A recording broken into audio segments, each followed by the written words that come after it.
పార్వతీపురం మన్యం జిల్లా సాలూరు ప్రభుత్వ ఆసుపత్రిలో మంత్రి గుమ్మడి సంధ్యారాణి ఆకస్మిక తనిఖీ నిర్వహించారు. వర్షాలు పడిన వెంటనే మన గిరిజన ప్రాంతాల్లో జ్వరాలు చాలా ఎక్కువగా రావడం ప్రతిసారి జరుగుతున్న పరిస్థితి. అందువల్ల అక్కడ దగ్గరలో మెడికల్ క్యాంప్ ఏర్పాటు చేసి మరియు ఎక్కడెక్కడ జ్వరాలు వచ్చాయో ఆ హాస్టల్లో కూడా మెడికల్ క్యాంపు మరియు ప్రతి హాస్టల్లో ఏఎన్ఎం నియామకం త్వరలోనే అమలుపరుస్తామని, హాస్టల్ పిల్లలపై వాళ్ళ ఆరోగ్యంపై శ్రద్ధ పెడతామని తెలిపారు. వైద్య సిబ్బంది ఈ 2 నెలలు కొంచెం ఎక్కువ శ్రద్ధ పెట్టాలని వైద్య సిబ్బందిని ఆదేశించారు.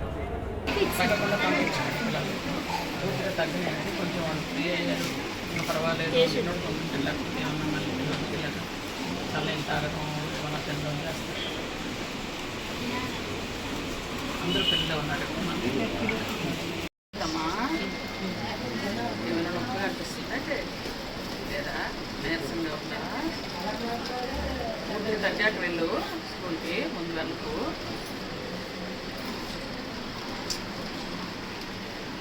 మీరు కూడా పూర్తిగా తగ్గిన తర్వాత స్కూల్ ఇక్కడ నుంచి వెళ్ళాలి.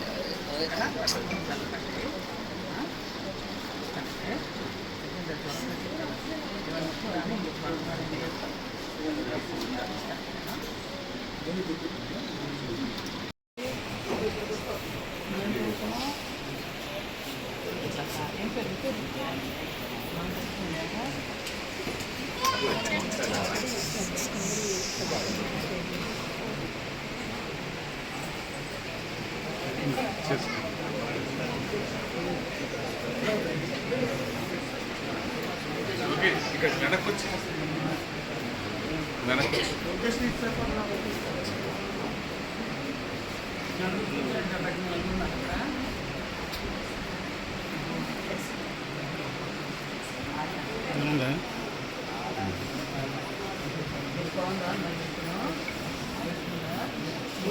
ఏంటన్నా